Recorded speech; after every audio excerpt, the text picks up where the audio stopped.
Beyond Lumina, Episode 20, Reunion. Your incompetence has forced me to move forward with my designs before it was time. An ethereal, menacing voice seethed at its subject. I'm sorry, my lord. A large man cowered in fear. Please give me one more chance to make things right. I will end him here and now. Silence. The voice screeched. The only reason you aren't already dead is because there's a visitor here who will unwittingly help me even more than you have. Your final task will be to make sure you don't let the rest of my plans here fall apart. If you fail in this, your suffering will be long and painful. Of course, O Great One, the huge man said, bowing low to the floor. Aezic, are you all right? Photoglass asked with great concern when another piercing headache brought Aezic down to one knee, just after Chief Oshu told him that a man calling himself Sergeant J had landed on world looking for him. After a longer moment than usual, Aezic was able to recompose himself. J, he thought out loud. J, it can't be. But why? It doesn't seem right. Well, of course it isn't right. Zario, seated recuperating on the other side of the room, answered him. Not if there are more Alliance soldiers here looking for you. He's not just Alliance, Aezic replied. He's part of my crew. My crew? Aezic drifted off again in thought, then suddenly spoke hastily to Oshu. Please, Chief, I need to see him now. Of course, my friend, Chief Oshu consented. He and his crew are waiting just below here. They will take you there. I must prepare to set off for Kalava and my daughter's funeral. The chief then ordered his men in their native tongue, and they escorted Aezic, along with Zario and Vala, down the massive tree structure in which they were and into a lower room, similar to one in which Aezic and Vala had stayed when they were first being held. As they entered, they saw several off-world soldiers, but they weren't dressed in the dark blue synthplate of the Pre-World Alliance. Instead, they donned the mauve aetherplate of Ravina. Upon seeing them, the leader spoke. Aezic, my commander, it's been a long time. Captain, we are approaching Ravina's local space, one of his men said to Azor, aboard the Ravinian cruiser known as Calibra. Good. Open comms, Aezic Zin answered. Then, speaking to the whole fleet under his command, he said, Everybody get ready. We're about to run headlong into this war. There's no telling what we'll find when we get to local space, whether this is a backdoor approach or not. Captain Aezic Zin's crew had taken a roundabout route to their homeworld of Ravina, in order to try to avoid charging into the Ascendancy's main forces. Along with his own cruiser, Aezic's younger brother, who looked much like Aezic, only with a tamer hairstyle, led only 3 other Ravinian cruisers and 12 frigate-class ships, along with a total of 36 fighters. It was hardly a counter-invasion force, but Azor hoped it might be just enough to break through a weak point in the enemy blockade. From the ground, he thought a counter-offensive would be more manageable, especially once General Gaster arrived with reinforcements from the Tansorian Federation. The Ravinian fleet entered Ravina's local space near the planet's south pole, the region of Bikaron, and saw very little Ascendancy activity there. Good, Azor said to his crew. We may have skirted their sensors. With any luck, we'll sneak on planet from the south here.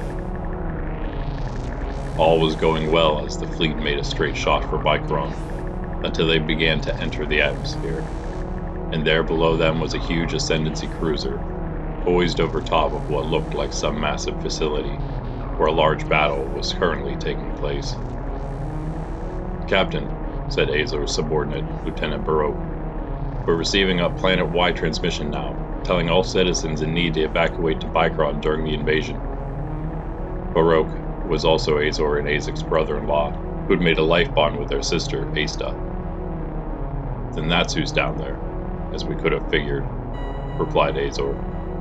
Yes, it's just like before, Baroque confirmed.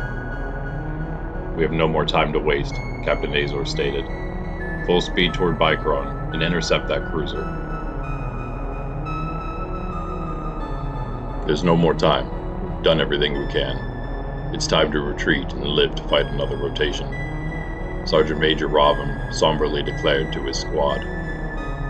Corporal Tice was taking orders from him in lieu of his sergeants, Vala and Maloon, being on planet.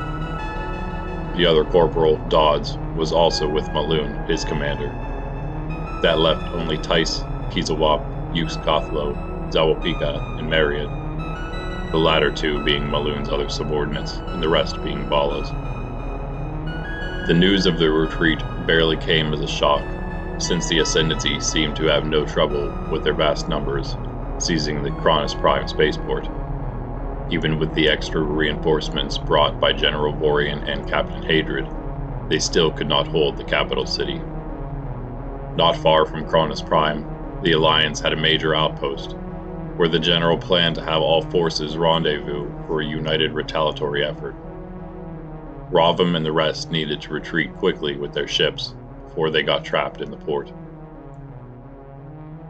Zawapika was less surprised than the rest by this, because she had already witnessed what appeared to be Ravim turning on his own people and lying about it to his superiors. She tried to convince herself that there must have been a good reason, or she must have imagined things or had simply been mistaken about what she saw, but it was no use. She knew what happened. It was obvious. Ravim was working with the enemy, but Maloon told her not to say anything to anyone, including her sister, Kizawap. The young Alliance private kept silent, as she and her crewmates boarded the triptych and sped over to the Alliance outpost, located in the direction of Panya. She only hoped that Ravim wouldn't turn on one of them next. It was not long after their departure that Zawapika looked back and saw the entire capital city being overrun with Ascendancy ships. The Alliance counterattack would come swiftly.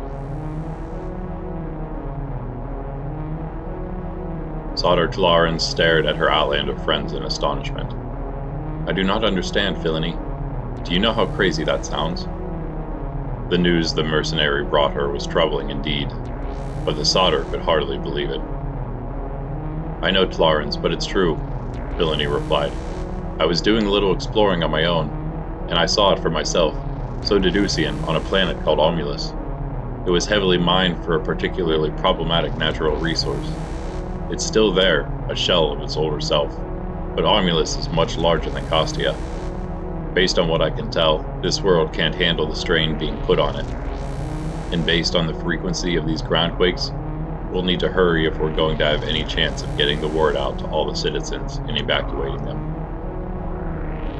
Filony, Usion, Rini, and her cousin Shuri rushed to the city to see Tlarins again, to explain to her the situation and get help in warning everyone of the Costians' doom.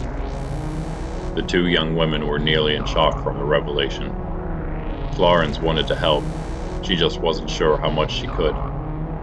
My superiors have warned me against having any contact with the Outlander fugitives, she explained, not for the first time. That's why you haven't been able to come to the temple.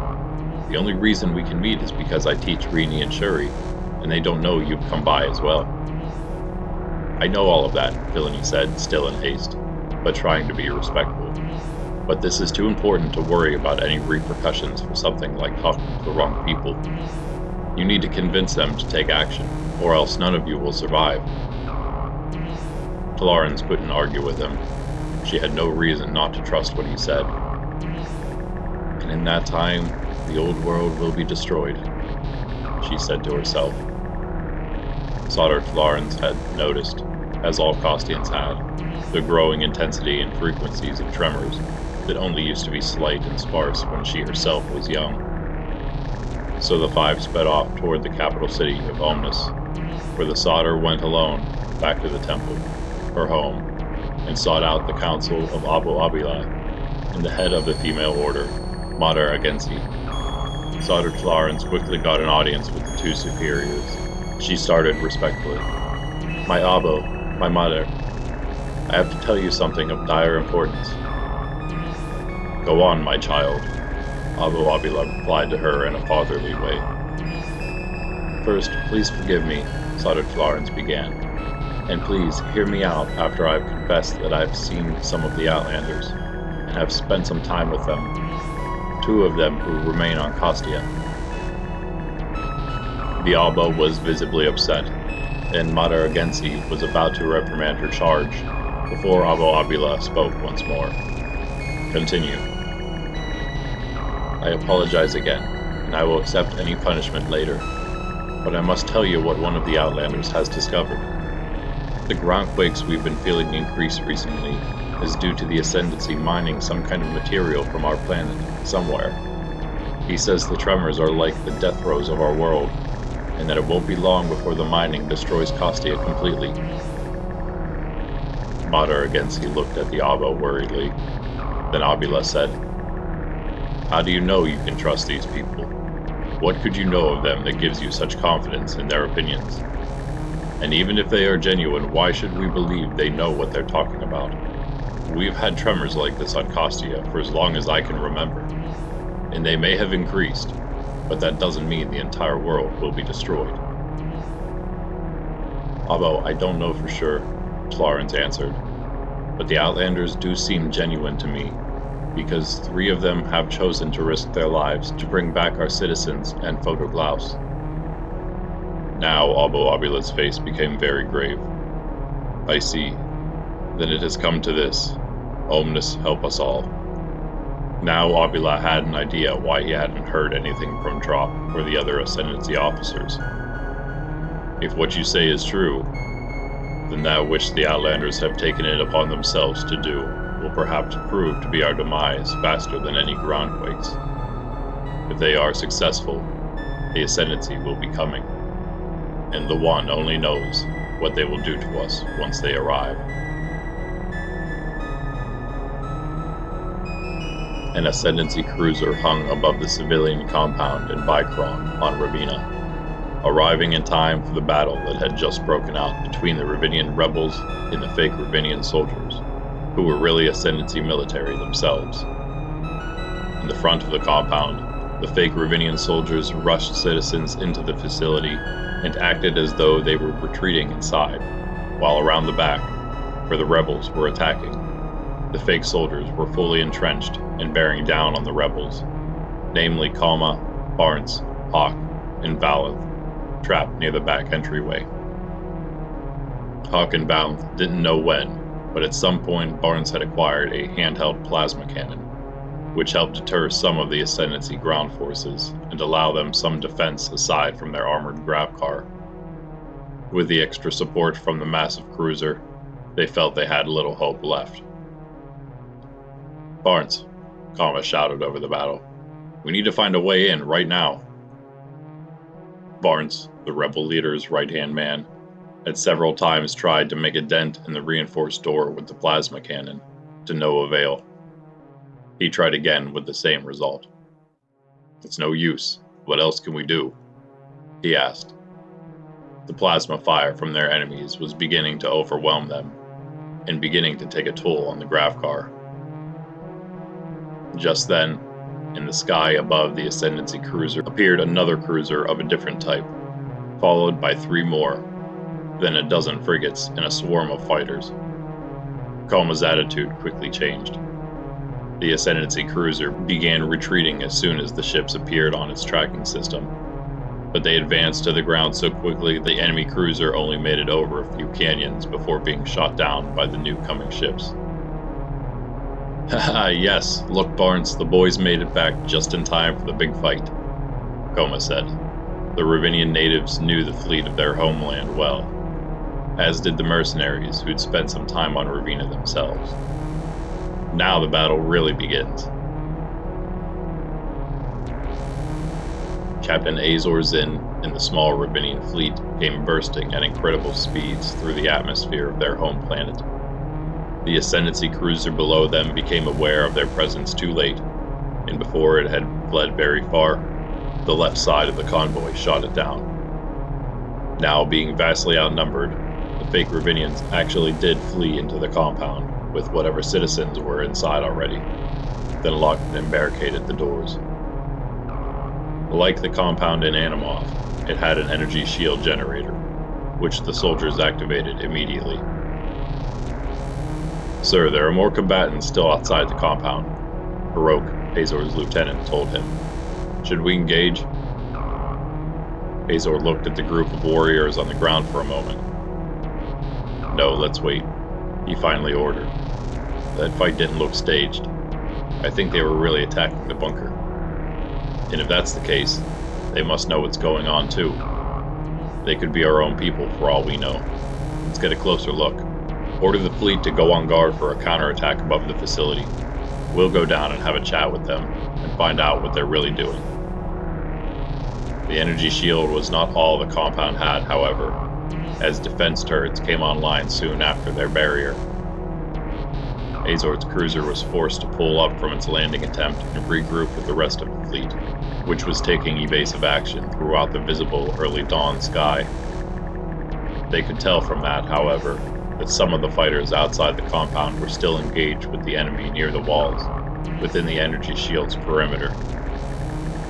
"We don't have much time to deal with this," Captain Azor started to his crew. "But we can't attack a place full of our own people, and we need to protect the rest of those citizens that didn't get inside. They will undoubtedly be sending reinforcements now that we're here, and it won't take long." Azor thought for a moment. "We need to establish contact with our potential allies on the ground. Get a couple of fighters down there and see if we can figure out a way through this together."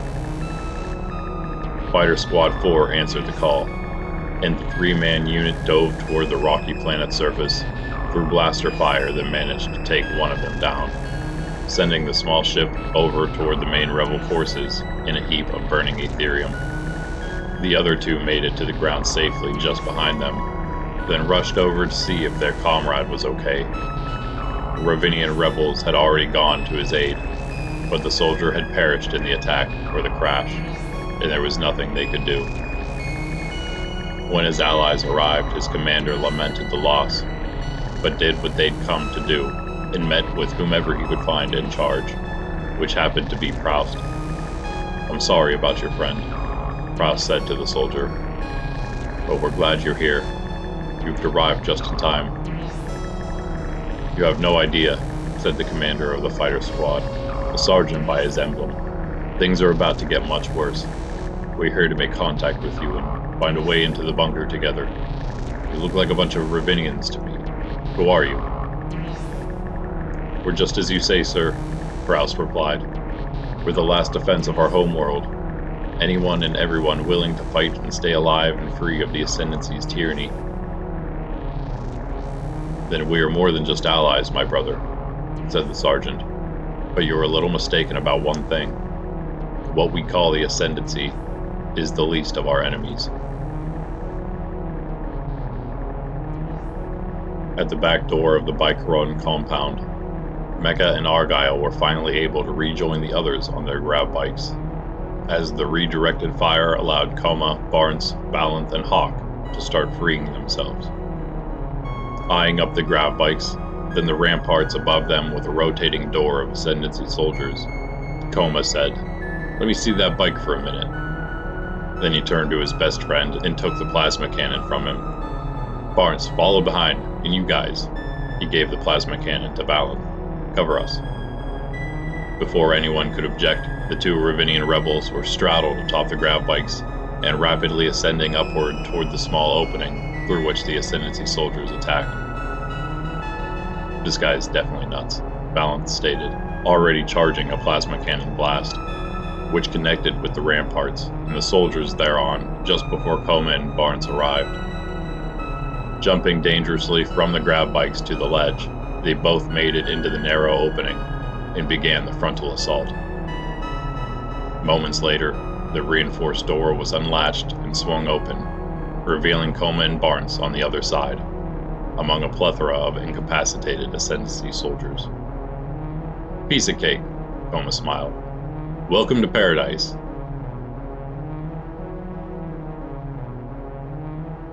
"Jay," Aezic said, staring at his friend and subordinate in the Alliance military. I can't believe it's you. For some reason, I thought something happened to you, and I haven't heard from any of the crew or Captain Hadrid ever since I went on leave. Aezic, Jay began, his voice soft with joy over reuniting with his commander, but somber because of all the news he bore. There was no leave, and you won't be hearing from anyone. We were all betrayed. You don't remember anything? No, actually, Aezic answered. I haven't been able to recall whatever happened before I was sent home. Not on leave, apparently. Then Azor and my suspicions were correct, Jay said. Ever since we heard news of you on Sotama, we had to assume you didn't remember what had happened. Azor? Aezic repeated with hope. You see my brother? He's all right? Yes, and Aista too, Jay replied.